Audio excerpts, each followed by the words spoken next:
Change in aggregate demand, मजमूई तलब में तब्दीली, मिकदार तलब में तब्दीली, चेंज इन जीडीपी डिमांड, देगर अमूर बदस्तूर रहें, कीमतों के मेयार में तब्दीली आ जाए तो हकीकी ख़ाम मुल्की पैदावार की मिकदार तलब में तब्दीली आ जाती है। When the price level change and other thing remains the same, the quantity of real GDP demanded change. Such a change is shown by movement along the aggregate demand curve. Previous lecture में हमने ख़त तलब अख़ज़ किया, उसमें हमने देखा कि कीमत का मेयार तब्दील होने की वजह से ख़त तलब पर कैसे हरकत होती है या प्राइसेस के चेंज होने की वजह से हम डिमांड कर्व के ऊपर कैसे मूव होते हैं। उसी डायग्राम को और टेबल्स को हम इस लेक्चर में रिपीट कर रहे हैं। मजमूई ख़त तलब एग्रीगेट डिमांड कर्व सेम वही टेबल है जो हम प्रीवियस लेक्चर में पढ़ चुके हैं, डायग्राम भी सेम वही बनेगी।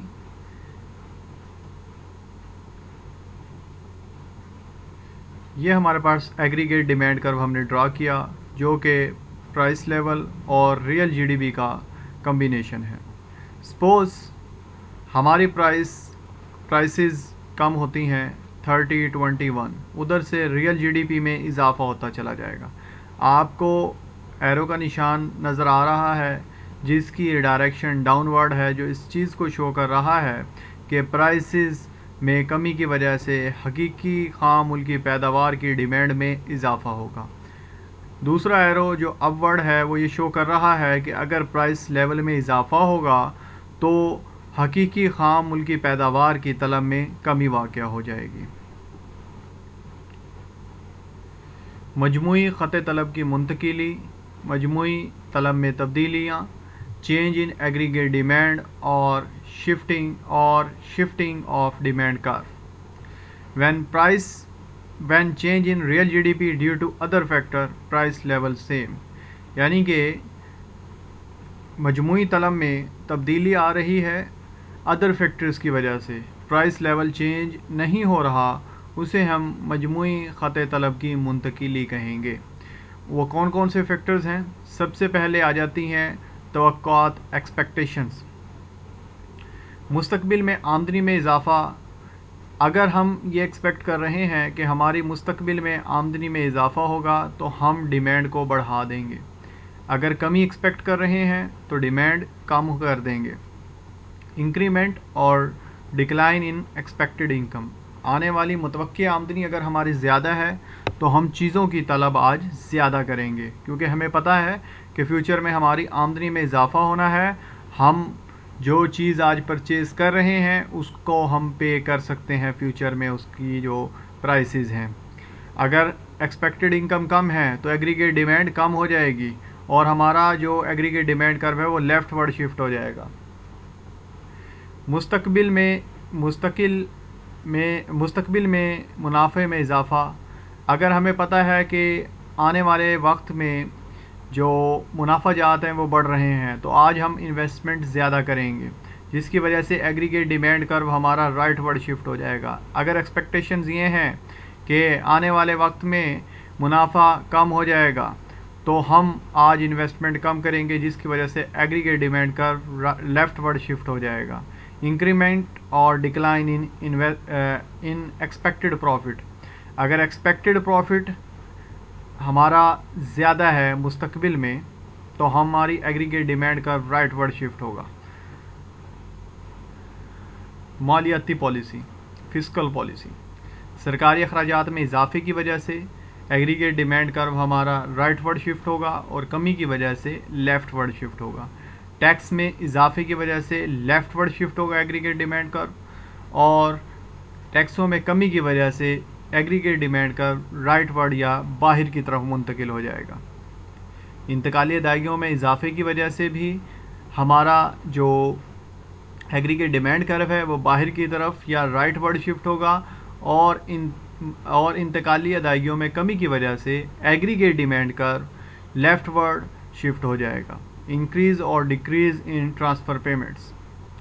ज़रूरी पॉलिसी, मॉनेटरी पॉलिसी, ज़र की मिकदार में इजाफा या कमी। इंक्रीज़ और डिक्रीज़ इन मनी सप्लाई, ज़र की मिकदार या मनी सप्लाई में इजाफे की वजह से एग्रीगेट डिमांड का राइटवर्ड या बाहर की तरफ शिफ्ट होगा। मनी सप्लाई में कमी की वजह से, ज़र की मिकदार में कमी की वजह से aggregate demand curve leftward shift होगा। शरह सूद में इजाफा या कमी। इंक्रीज़ और decrease rate of interest, rate of interest increase होने की वजह से एग्रीगेट डिमांड कम हो जाती है, जिसकी वजह से एग्रीगेट डिमांड कर्व हमारा लेफ्टवर्ड शिफ्ट होगा। और रेट ऑफ इंटरेस्ट कम होने की वजह से इन्वेस्टमेंट बढ़ती है, और जिसकी वजह से एग्रीगेट डिमांड कर्व हमारा राइटवर्ड या बाहर की तरफ शिफ्ट होगा। दुनिया की मईशत, वर्ल्ड इकोनॉमी, बैरूनी शरह मुबादला गिर जाए या बढ़ जाए, डोमेस्टिक करेंसी डी वैल्यू और या री वैल्यू। अगर हमारी करेंसी डी वैल्यू हो जाती है तो जो फॉरेन गुड्स हैं वो हमारे लिए महंगी हो जाएंगी। तो उससे क्या होगा कि जो हमारी फॉरेन डिमांड्स है, जो बाहर से चीज़ें हम डिमांड कर रहे हैं, वो हमारी कम हो जाएगी, जिसकी वजह से हमारा जो एग्रीगेट डिमांड कर्व है वो अंदर की तरफ या लेफ्टवर्ड शिफ्ट हो जाएगा। अगर करेंसी रीवैल्यू हो जाए, अप्रिशिएट हो जाए, उसकी वैल्यू बढ़ जाए, तो हम जो बैरूनी दुनिया से अशिया ख़रीदते हैं वो हमारे लिए सस्ती हो जाएंगी, हम उनकी डिमांड को ज़्यादा करेंगे, तो जो एग्रीगेट डिमांड कर्व है वो बाहर की तरफ शिफ्ट हो जाएगा। बैरूनी आमदनी में इजाफा या कम हो जाए, अगर बाहर के लोगों की आमदनी बढ़ रही है, वो खुशहाल हो रहे हैं, तो वो हमारी जो प्रोडक्ट्स हैं उनको ज़्यादा परचेज़ करेंगे, जिसकी वजह से एग्रीगेट डिमांड बढ़ जाएगी। अगर बाहर डिप्रेशन है, ओवरऑल सब मुल्कों के हालात बुरे पाए जाते हैं, उनकी आमदनियाँ कम हैं, तो जो हमारी चीज़ों की डिमांड है, एग्रीगेट डिमांड है, उसके अंदर कमी वाक़या होगी।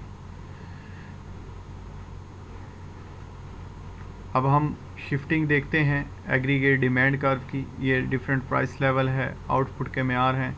ये एग्रीगेट डिमांड कर्व है ED0। ये बाहर की तरफ शिफ्ट हो रहा है। ये बाहर की तरफ कब शिफ्ट होगा?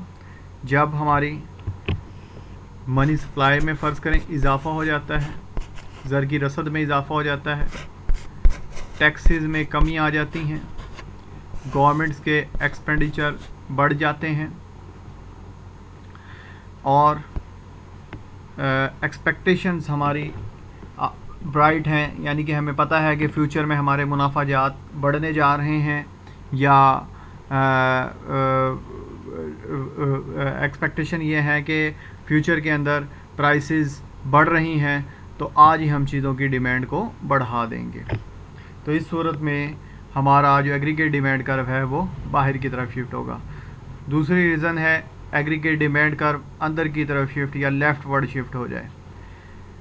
मनी सप्लाई को अगर हम कम कर दें, टैक्सेस को हम बढ़ा दें, गवर्नमेंट के अखराजात को हम कम कर दें, रेट ऑफ इंटरेस्ट को अगर हम बढ़ा दें, तो ये रीज़न्स बनती हैं एग्रीगेट डिमांड की लेफ्टवर्ड या अंदर की तरफ शिफ्ट होने की। जो आपको ग्रीन कर्व नज़र आ रहा है, ये हम प्रीवियस स्लाइड में इन चीज़ों को पढ़ चुके हैं डिटेल के साथ।